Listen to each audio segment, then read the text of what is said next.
Welcome to 5 Star Weekly, a winner at the death and a matchup against the top team in the league this weekend. How do we think we'll fare? We get into all that and more coming up.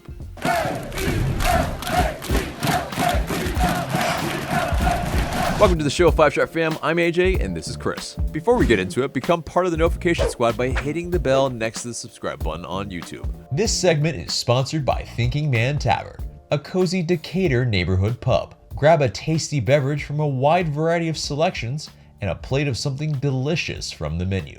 To go, check out Thinking Man Tavern. So Atlanta United played CF Montreal to a 1-0 win at a full-capacity Mercedes-Benz Stadium on Saturday, and it was 40,116 to be exact, the biggest audience for a soccer match in the world since the pandemic began. And it's definitely... It was a match that left a little bit to be desired from the play standpoint, but for about 93 minutes, pretty drab. Started off decently, but it kind of reverted back to a little bit of U-shaped passing from the team after a little while. But on a whole, just maybe not the most inspired until a really photo finish. But what's your thoughts on it, big picture-wise, on this match, Chris? This match and the way we won this match will be a springboard for the tactics that we're currently employing, because there's long periods of time, and there's been long periods in every match where we just have an unwillingness to go forward. It's like we just don't feel like we can, make that quick pass, a quick look up and make that pass to split the defenders like we used to. And I don't think that's necessarily the case, but I'm hoping that what Heinze sees from the injection of a little bit of pace with Moreno coming in and basically having been told, hey, drive forward, we need this, we need a goal. That we start taking that initiative, throughout the games, not just the first 5 to 10 minutes, not just the last, 5 to 10 minutes, but throughout, most of the match, which I hope this match will have springboarded that for us. Mm-hmm. And it's, I think, also full credit to CF Montreal, who are a good side. They were first in the East when we were playing them, and so they were no slouch for sure either. And so I think it kind of matched up in terms of the back and forth nature in the match. I think now the stats in terms of like shots, in terms of even like fouls, it's all like pretty same, except for the overwhelming kind of stat in possession for us. And that's really where it is. If we have 10 shots and they also have 10 shots, and we also have 2 shots on target, and they also have 2 shots on target, we probably are not doing enough with our possession if it's about 63 and 37 for us and them. And that pretty much, I think, spells out that they were way more direct than we were. And, they were fashioning the chances maybe at a more efficient rate. And us, exactly what you're saying. It's that lack of kind of cutting edge, that lack of maybe confidence in the final third. There's a lot of it where guys weren't, attacking at the defenders, dribbling at them, trying to make things happen. Instead, they're maybe just a little bit more passive and, letting another guy maybe try to, do the work. And, it could be it's only about 8 or 9 games into Gabriel Heinze's, tenure here, but it is something that players are still learning the system, but it doesn't excuse that, the players are timid. Like, we need to kind of get that out of our system, because early on, we did look a lot more, in terms of the other games in our season, we looked more dangerous, we looked more confident. It seems like we're reverting maybe to a little bit of what's comfortable. But what do you think? Yeah, I think it might be a little. It's hard to tell whether it's a lack of confidence or complacency, right? Because in the first 2 matches or so, we were very dynamic and we were very much on the front foot for swaths of the game. We took a few, punches in the mouth in recent matches, and it seems, though I'm not sure if those are a direct correlation to like, oh hey, we can always create chances. We know we're going to do that now because we have more confidence, and so you just get complacent and let the game come to you as opposed to taking it to the game. Or if it's a matter of like, oh man, we're like we were last year, so maybe we hold things, and so it's hard to tell which one is which. But yeah, I think you're definitely right. I think in the last few matches that there's been like a little bit of a revert back to, I don't want to say revert back to form, because last year a little bit. I mean, we are looking a little bit like waterlogged like we were last year. But I think that I'm hoping this result can fix one of those issues. Like, hey, we either get the confidence back that we lost, or hey, we realize that we're not going to score if we don't make chances. Let's make the chances. Let's take this time like it's our last shot of the game. So. Right. And so, interesting things did happen throughout this match. So Alan Franco did come off at halftime. So Anton Walkes did come in. That seemed to maybe solidify a little bit of the counterattack against us a bit, I think. And a little bit of a change within maybe halfway through the second half. Emerson Hyndman kind of moved a little bit more to the right side, and Marcelino Moreno, who started on the right side, moved a little bit more centrally, and that, I think, allowed us to play a little quicker, allowed us to, because Emerson Hyndman loves to play those 1-2s, the combination play that we know he is capable of doing, and in that final third, he did put a ball in the back of the net, but there was an offside against him, and second too soon. Second too soon, indeed, and that's that kind of play that we want to see the team play quicker. Joseph was able to link up with Emerson Hyndman. It's that type of play that will break down these type of teams that essentially they were sitting a little bit deeper against us, and that's what you need. That's how you can break them down and unlock these doors. And well, it's unfortunate we weren't able to do that. Eric Lopez comes off for Jake Mulroney in the later part of the match, and Jake Mulroney puts in a couple of crosses before his one that eventually gets to Moreno. But I got to talk through this entire sequence because Santiago Sosa picks out George Bello on the left with a really good ball. In that turn. Yeah, and that turn by George Bello, that touch, like he opens it up, everything in front of him essentially, and then is able to find Mulroney, who does his guy a little bit, but is able to cut in on his left to find that space to find this cross. And Moreno, who just ghosts everybody in the defense, running from midfield, is able to head it against much taller players and against the post into the back of the net, and it's pandemonium for all the 17s in the stadium and those watching at home.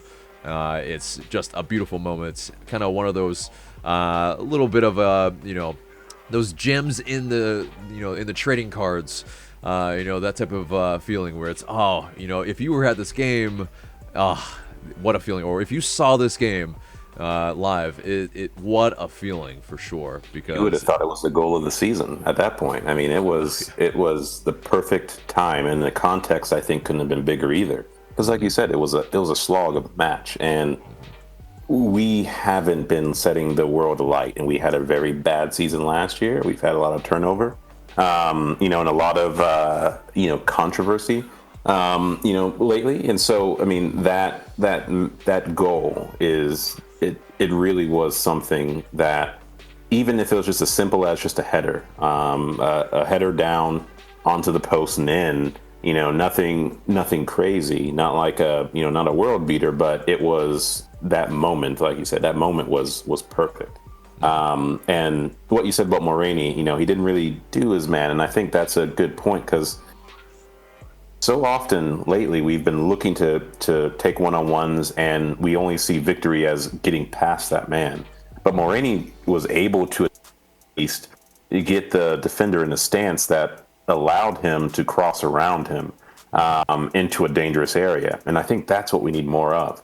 Those first time crosses, that's what we thrived of. Those crosses from Gressel that we used to have that, were put in, and the anticipation was somebody's going to run to get that. We need to, I think, do more of those sort of things. Right. Especially now with Joseph being healthy and being the kind of the dog in the air that he is sometimes. Exactly. Yeah, it's those early balls. There's an instance, and I forget which player, but essentially, one of the other instances was Eric Lopez, where he didn't turn. He instead, and he had miles of space in front of him. Obviously, that's conjecture, but he essentially played it backwards instead of making the turn when he didn't even look to see if he actually did. Another instance was on the right when a ball was could have been played into Joseph Martinez early, but instead it was played into Brooks Lennon, and then he would eventually cross. And it's all a little bit too predictable right now. We get into the final third, and then we essentially are looking for a cross from out wide, and we need that dynamism. We need those runs in behind. We need those third man runs. We need just different looks at goal. Joseph Martinez also thrives at the front post, and if he doesn't get those balls, we know that he can put them away, it really kind of limits a lot of what's going on here, and it becomes where it's very easy for the opponent. They just have it all in front of them. Too easy, especially because the MO back against United. You put a few fouls in, you get in our heads, and it takes us out of our game. And if we're being predictable on top of that, then it's very easy to defend at that point. Mm-hmm. And so, yeah, it very much looked like it was heading to a 0-0, but thankfully we were able to carve out a winner, and they were able to send the fans home happy. The reactions were definitely, I think, lovely to see on social media. But I think what's also interesting is what the team was pretty much saying before the game was happening. Gabriel Heinze, he said that the prospect of playing in front of a full Mercedes-Benz Stadium crowd is beautiful. Jake Mulroney, he's admitted that it would take a real boost or offer a real boost to Atlanta United for a full Mercedes-Benz Stadium. And then afterwards, Miles Robinson on Twitter, he said, "Great team win tonight. The fans deserve this one. Stay tuned."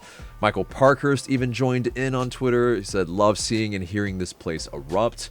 The Atlanta United Twitter, or just Twitter in general, is a lot of fun when we can get 3 points. That's for sure. Yeah.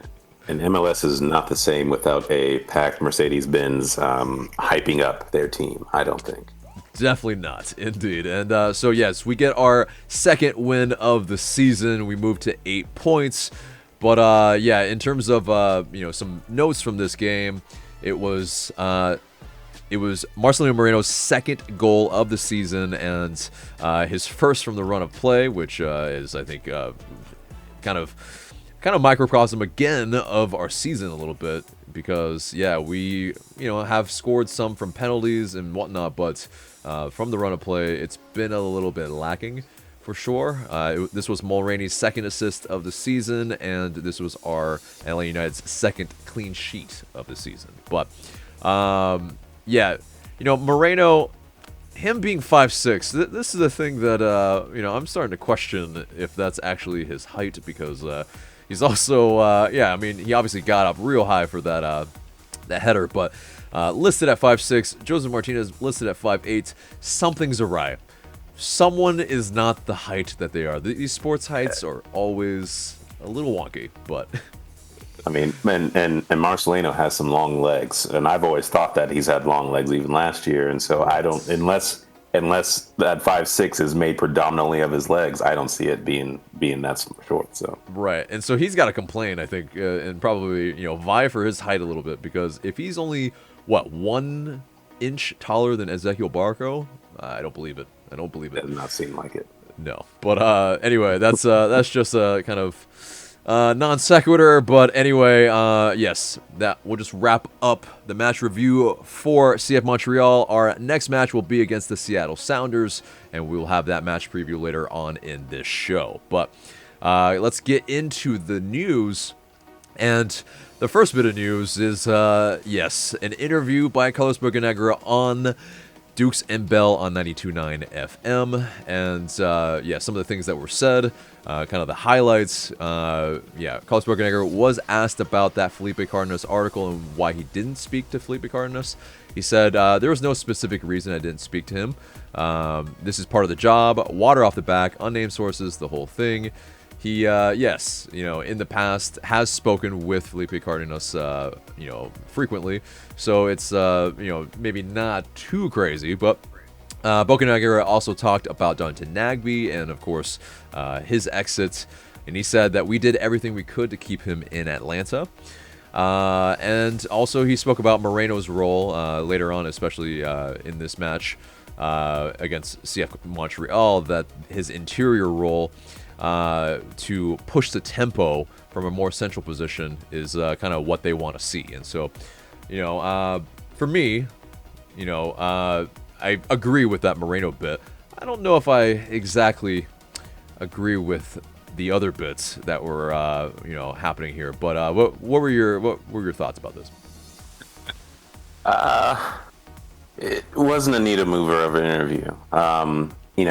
And I think that it's, having worked in radio myself and having kind of experienced, what goes on when there's an in-market guest coming into the show. I mean, those are gold, and you don't. Last thing you want to do is really offend them or scare them away. So, I will stop there and say that.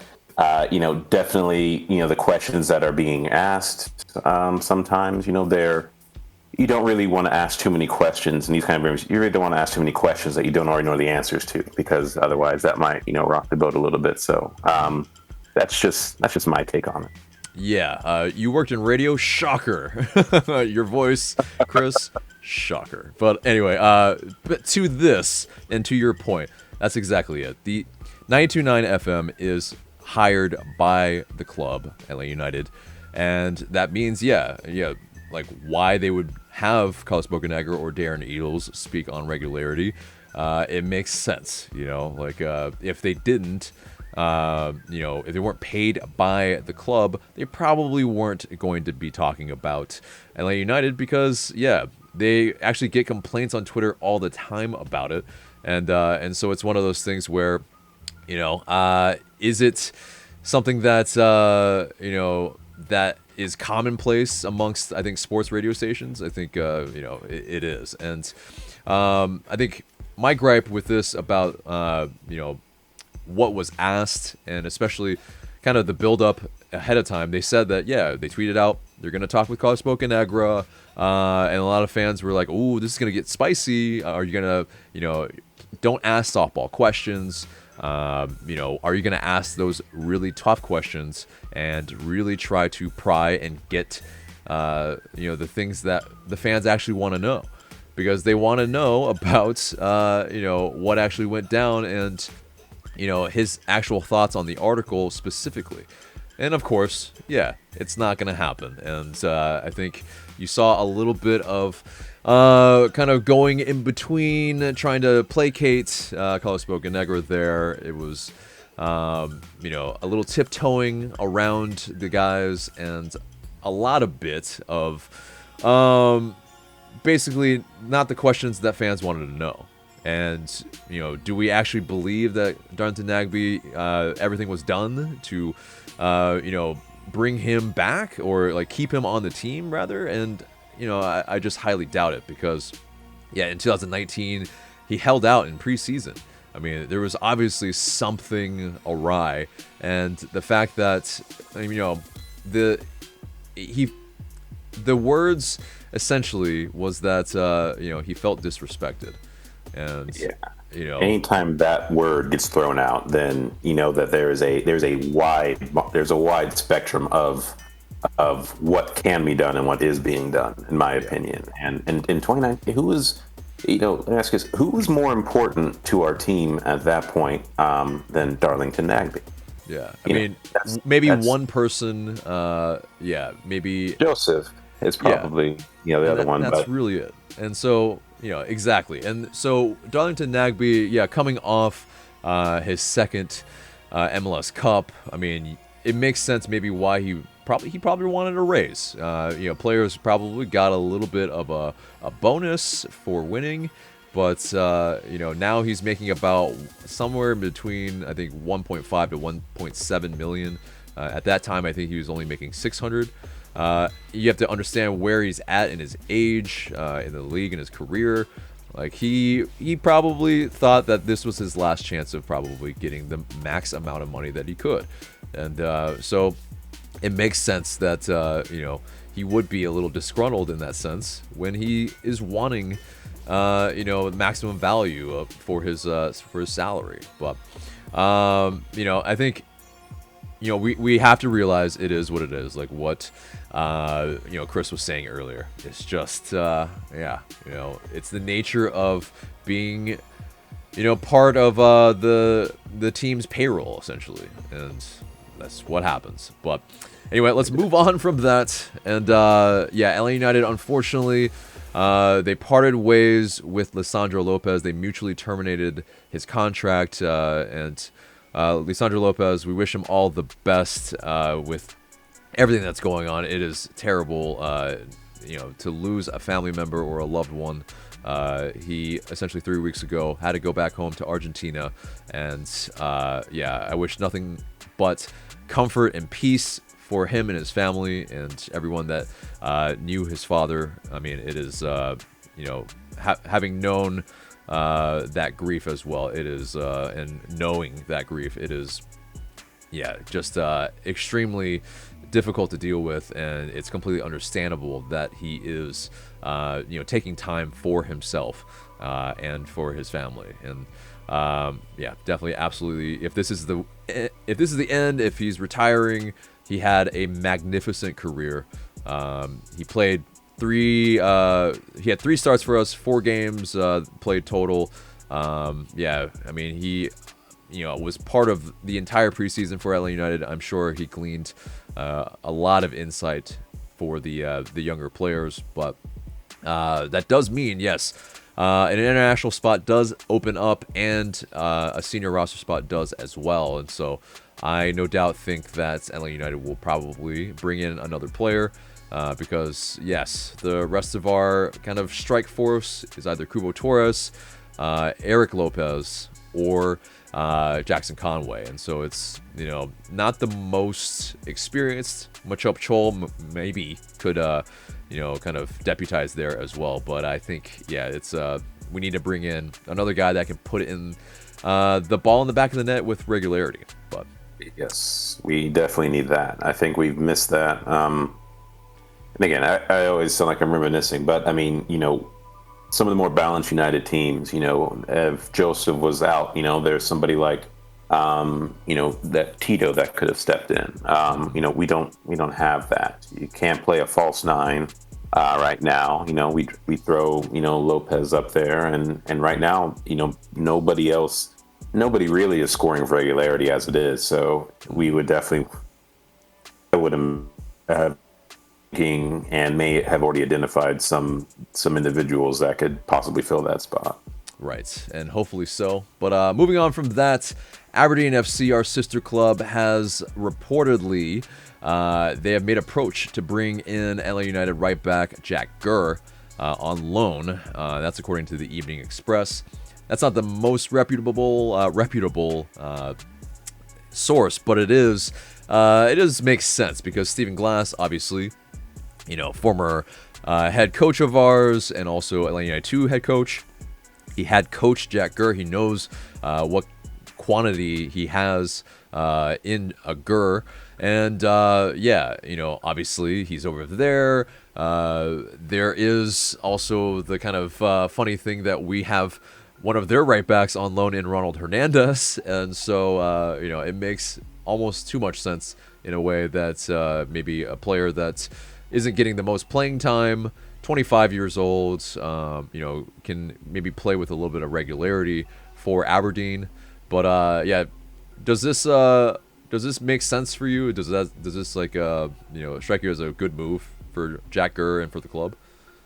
I think it is, and it makes complete sense because this is how, if you have players that aren't, that you are hopeful for in some capacity for the future, what do? If they can't really get into the first team with regularity and starting team with regularity, you start looking to see if they can get some time and some minutes somewhere else. And typically abroad is the best approach for that, if you don't bite yourself, and with them going to a team in your league. But you also give them a chance to experience some generally more some differences in play and some differences in tactics and differences in environments too, and that only helps build their experience. Yeah, and it would be a pretty big step up for Jack Gurr as well, the Scottish Premier League, and essentially he had been playing with Georgia Revolution, and so that was in PSL. That's now he's not only gone from LA United 2 but to the first team. This would be a decent move forward for Gurr in a way too, and so wouldn't be too bad of a move in that sense to kind of get him some more seasoning essentially. But let's get into Marcelino Moreno making the bench for the MLS Team of the Week. Congrats on that. I mean, he had 4 of our 10 shots in the CF Montreal match, so. And then he scored the game-winning goal. I think, he at least deserved to make the bench.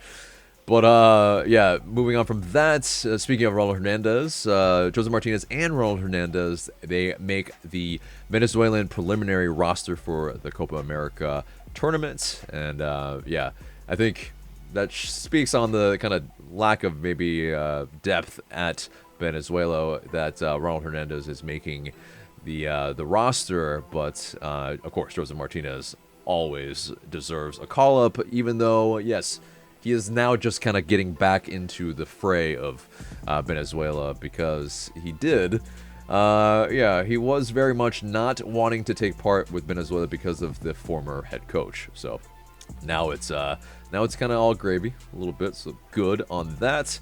But speaking of Joseph, happy birthday to the king, because oh my god, it's his birthday, and he also should probably be the mayor of the city. I mean, the videos of him, he's not exactly kissing babies, but he's hugging babies that run to him, at the stadium, and it's just so heartwarming. I mean, my god, he has the key to a lot of people's hearts in Atlanta for sure. So, absolutely happy 28th birthday, which is nuts that he's 28 now. I remember when he was that 23, 24-year-old that was coming into the team. That's nuts that it's been 5 years and that he's 28, but. It makes me feel ancient, actually, to be honest. Indeed it does. But yes, happy birthday to the king. And also, there's a guy that has played. I have no idea how to segue this, but basically, Tito Villalba. He was recently seen pretty much finding out that he's a father in an Atlanta United kit. He and his wife Melanie. She put up a video on social media when they announced that, when he pretty much also announced by scoring a goal and putting the ball in his shirt, doing the thumb signal. It's that universal celebration that, they're having a baby. And it's lovely to see Villalba kind of announcing that in an LA United kit. But I think some of the comments below on social media were quite funny, because someone was saying that we should get him back here so we can have the discovery rights on the kid. We should definitely keep him here so that maybe in 2040 their kid will be, maybe a large part of our academy setup, possibly, or something, or maybe part Let's of lift our like what 10th MLS Cup at that point. Yeah. Hopefully the 10th or 10th or 11th, it'll be no big deal. But but yeah, hopefully that could come into fruition. That would be a fantastic story. But anyway, moving on from that. Frank de Boer, very, very, I'm flabbergasted at Frank de Boer's acting skills. So basically, he acted in this prequel titled Fairy, and basically it was a video that is kind of teases a Dutch TV show on Netflix, and kind of just a parody a little bit. His scenes were definitely, I think, cut into the short, but also, I think, also amazing was it was filmed, it looks like anyway, in Atlanta's Quarry. So that's maybe it was when he was here, a little bit before that. Interesting. I would assume he didn't fly during the pandemic over here to film that scene here. Yeah, I'm not sure he'd want to come back here after what happened last year. So probably not. But the character Ferry did ask him which players, in terms of Dutch national players, were going to take part in the national team, and how many PSV players versus how many Ajax players would eventually make a part of that. And it's just kind of a joke, essentially, because Frank obviously did coach Ajax way back when, but and then he goes to shoot Frank de Boer. He pretty much is at gunpoint the entire time. He rolls down a hill.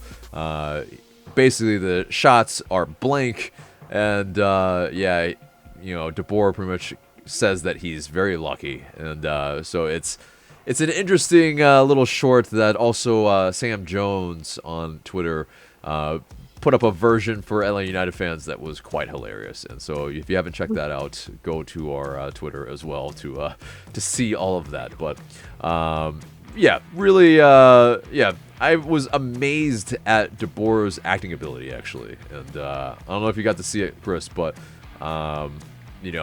the stoicism from de Boer, I think, is on show here. We definitely, I think, are not surprised at the type of acting that he does. It's pretty much, he's not really acting too crazy. It's not, I wouldn't say he's going to win an Oscar for this, but I must say I was amazed.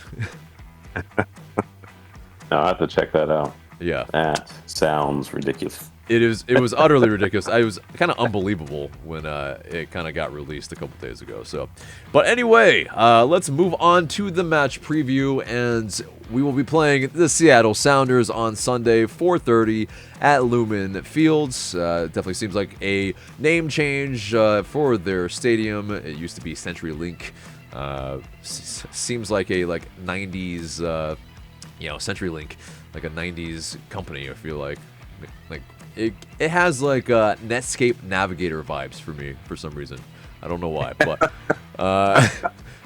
anyway, basically Atlanta United are playing their only match out west this season, and it's going to be against the league leaders in the Sounders, and so it couldn't be tougher of a matchup. Seattle last year reached their 4th MLS final in 5 seasons.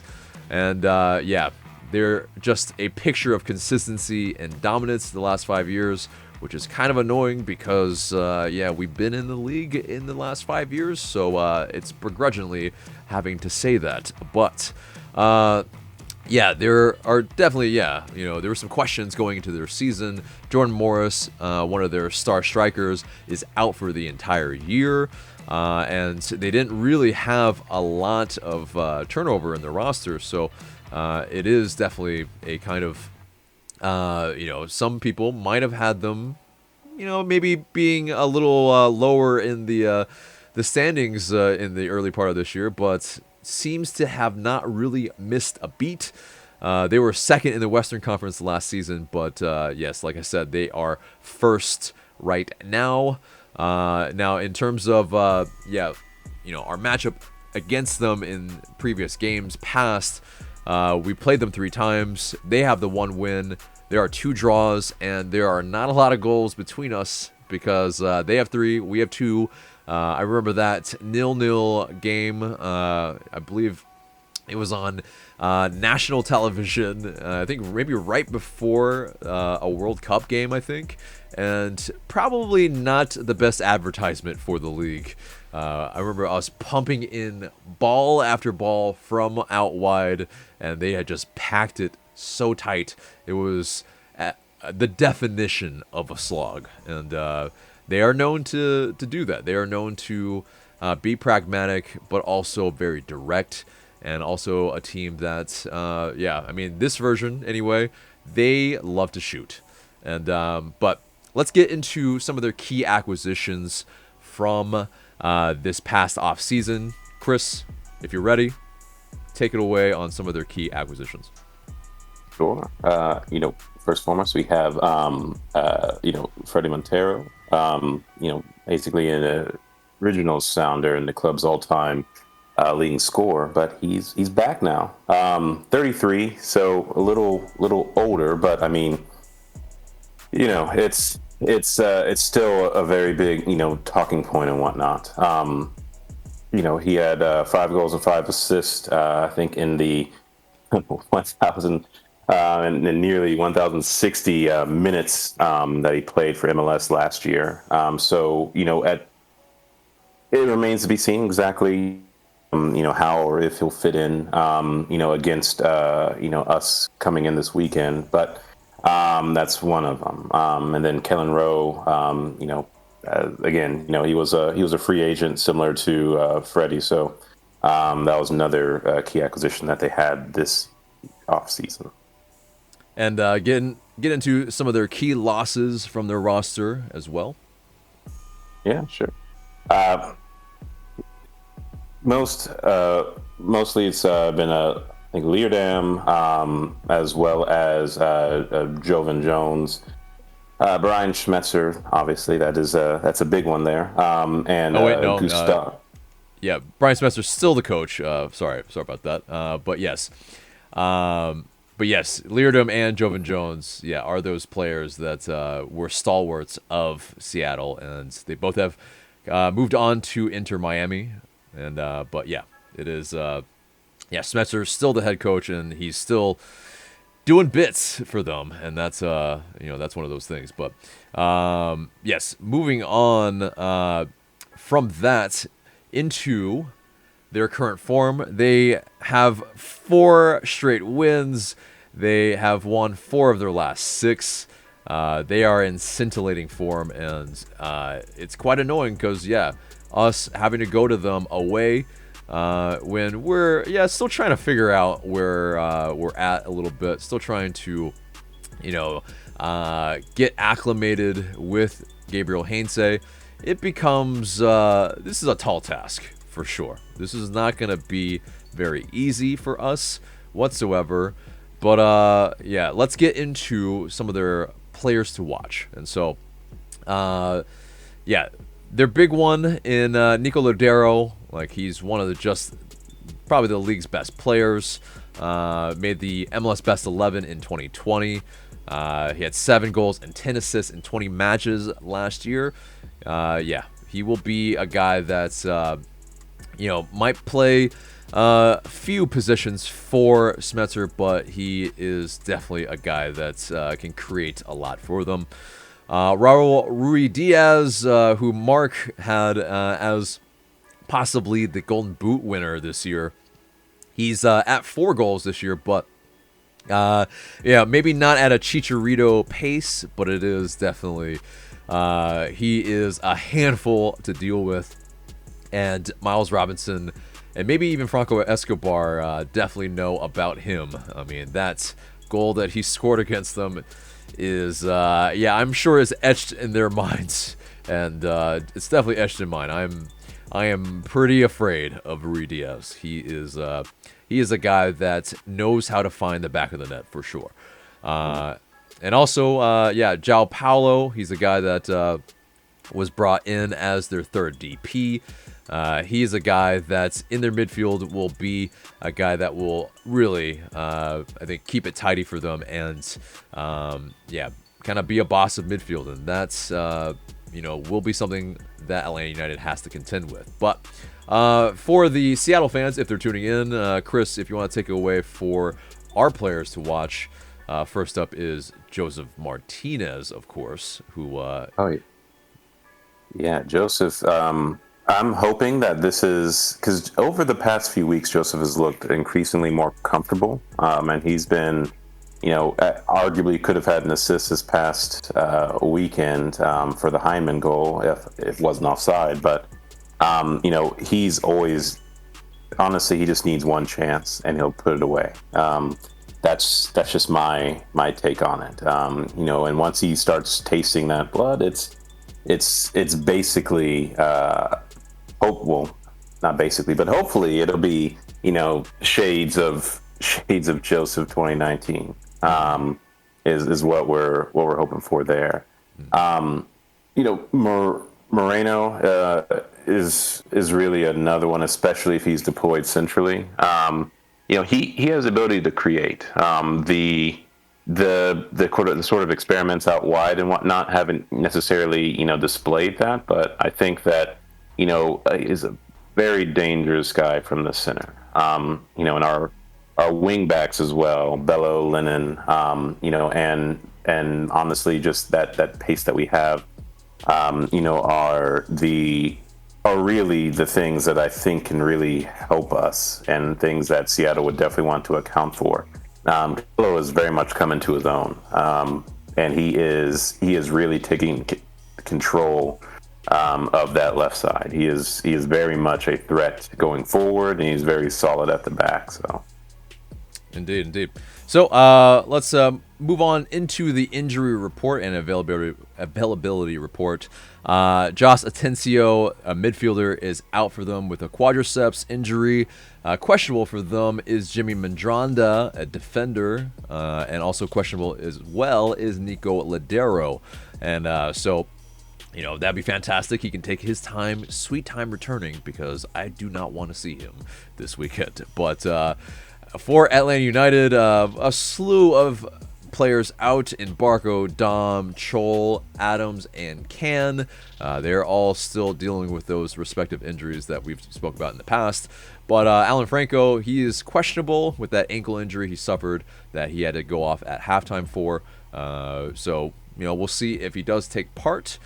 But moving into what their 11 kind of looks like, they seemingly play kind of a 4-4-2 sometimes, and with Rui Diaz and Montero up top, and so they might change it around, but it is definitely it's a dangerous lineup, however way you shake it out, and it's going to be something that our players will just they all game will be, I think, having to deal with shots from distance, shots all over the park pretty much, because they are a team that loves to pop off a shot. But yes, getting into our 11, let's get into our predictions.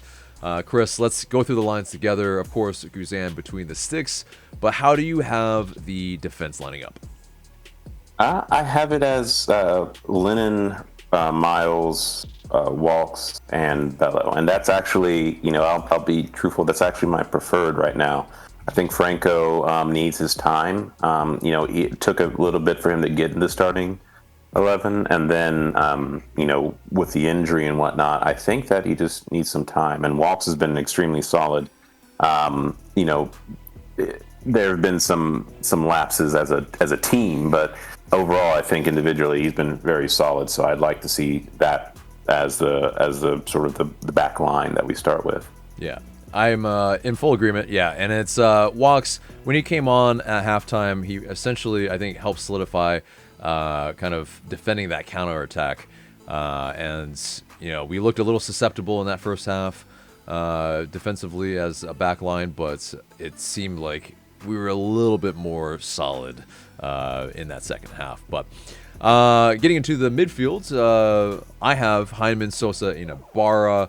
I think Ibarra, maybe didn't show a lot of dynamism maybe in that CF Montreal match. I think, he still needs to kind of show that, but I think we need that extra player that can harry the opposing team, that can, press them high, that will bring oodles of energy. And I think we'll definitely need that in this match against the Sounders. Now, Hyndman, some people might say that maybe he should maybe start at the right of midfield or something like that. But who do you got? Who do you have in your midfield? That's actually where I have Hyndman at. But I have Hyndman same as yours, Hyndman, Ibarra, and Sosa. Obviously, we know where Sosa's going to be. So it's really going to be, in sort of the elevated positions of Hyndman and Ibarra to an extent. I think those three have been probably the consistent choice.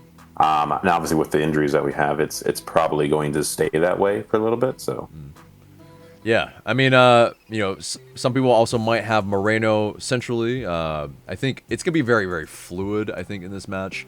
Moreno, obviously, when he came on, he played on the left side. Hyndman kind of, stayed a little bit more on that right, maybe wing a little bit even. But so he was able to fashion that chance kind of midway through the second half. I think, whatever positions they want to take in attack, that will kind of confuse the defense. That will be, I think, good for us because, we don't want to be too predictable like we were saying earlier. I think, these positions where I do have them, we'll get into the attack right now and explain. So, I think both of us, we have Mulroney and Moreno as the wingers and then Joseph up top. I think for me, it's more kind of where they're defensively going to be, maybe not attack-wise going to be, because I think allowing them that fluidity is going to kind of bring more of that unpredictability that we absolutely need to be able to unlock Seattle Sounders. But what are your kind of thoughts on your forward line? Yeah, I agree. I think I don't think that we're actually playing with designated left attack, right attack. I don't think. Yeah. I think that it is going to be very much a fluidity thing. I think that it's going to be okay. We need to get the ball, in the net, whether we go to B to C to get there, or A to C to get there, or A to B to C to B to C to A, which is what we tend to do now. Back to C to get there. It doesn't matter. And I think that there's going to be some movement, especially from Moreno. And Hyndman, that is going to be able to do exactly what you say, kind of hopefully make us less predictable. I think Moreno is going to be on the wings. I think that it makes the most sense for him to be there. I don't see him taking up positions, deep inside the middle of the midfield. I think he's one of the few that we've named in the starting lineup that is probably going to be in. Kind of hanging out on the width exclusively, but I think that for the rest of them, it's going to be kind of like a mix and match. Oh, sorry, you cut out. What was that last bit you said? Oh, I was saying that aside from Mulroney, I think everybody else that we've named in the attack or in the midfield is going to be kind of like a mix and match, pick your poison type of formation. Right. So let's get into what we'd like to see the team do this match. I think, as always, try to be more clinical. We are not putting the ball in the back of the net as much as we'd like, for sure. We want to see them, I personally want to see them take more risks and play more forward and create chances. It's kind of been a thing that, we've been very passive, very backwards thinking. And like I said earlier, watch out for those shots from distance and for those balls over the top from Seattle. They are a very direct team. They like to take risks and will look to hurt you as many times as possible. And so it's they're not messing around with the ball. They know what they're going to do with it, and that's attack goal. So yes. Anything that you have? I'd like to see us sustain pressure a little bit more. We tend to start out with the press, and then we, even with a lack of a goal, we just kind of just let off. And I think that gives momentum to the wrong side of the ball for us. And I think that I'd like to see that sustained more. And I'm hoping that it's a tactical thing and not an endurance thing. And the reason why we're doing that, but I'd like to see that more, because that will take pressure off of our defense. They can't take shots from midfield. But there's been plenty of games so far that I've seen, like the first 10, 12 minutes or so, the opponent's been struggling to get the ball out of their half. And I'd like to see that sort of intensity kept up for a longer period of time. Chances will come if that is the case. I mean, I hope so. If we're keeping somebody in their own half, I would hope that chances would be coming. But that's what I would like to see, because I think that's the best way for us to kind of impose our will again. Yeah, and that would be lovely, especially on the road. But yes, Bet365, in terms of the odds, have us really not really doing too well here. So essentially, yeah, Seattle have a 60.6% chance to win this match. It's a draw at a 26.3%. And Atlanta United, I think this is the lowest I've seen for a minute, at 20% chance to win this match. And so, the odds are against us, that's for sure. Makes sense. It's a road game. We're away. But that leads us into our score prediction. Chris, what do you got? I am going with a 1-1 draw. That seems to be the draw seemed to be the preferred final of choice for us against Seattle. So I don't think we're going to be clinical enough to get more than a goal, and I'm hoping that we can at least. Oh, you cut out, but Sorry, I had the 1-1 draw. I'm hoping that we are going to be able to, get one in. I don't know if we're there yet to score multiple, away from home at a place like Seattle. But I'm hoping that we're going to be at least sturdy enough to make sure that we walk out with a point at the very least. Yeah, I'm hoping that or better, but I have a very bad feeling about this match, and because we're playing league leaders, and we aren't really exactly playing and clicking at all cylinders. So yeah, I have it, unfortunately, at a 2-1 loss. Seattle will take it, but what do you guys think? Let us know in the comments below. But that pretty much does it for the entire show, except for the question of the day. And the question of the day is, who would you like to see Atlanta United bring in as a striker to back up Joseph Martinez? Maybe some realistic ones, but also some, pie-in-the-sky ones. Let us know in the comments below. We look forward to what you have to say. But guys, that is it for today. Remember to like, share, comment, subscribe. And for Chris, I'm AJ. Thank you so much for watching.